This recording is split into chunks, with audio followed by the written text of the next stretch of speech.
Now, the British electorate voted overwhelmingly for Conservative Prime Minister Boris Johnson and for Brexit. A 78-seat parliamentary majority for Johnson and the worst showing for the opposition Labour Party led by Jeremy Corbyn in nearly 100 years. Corbyn's attempt to straddle the line on the decisive issue of Brexit ended up with a wishy-washy and incoherent muddle.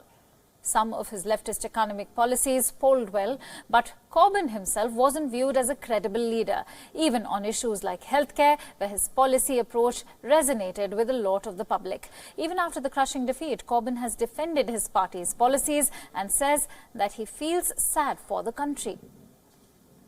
Obviously very sad at the result we've achieved and very sad at those colleagues that lost their seats in the election, and very sad for many people in this country who will now have a government that is continuing policies of austerity, and many of the poorest communities, I think, will suffer very badly from the economic strategy that I suspect the Prime Minister will take forward.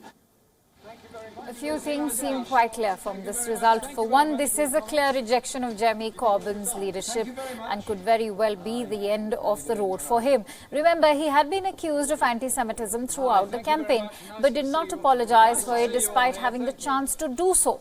On Brexit, Corbyn's position was too ambiguous. He wanted to renegotiate a deal with the European Union and present it as an option in a new referendum.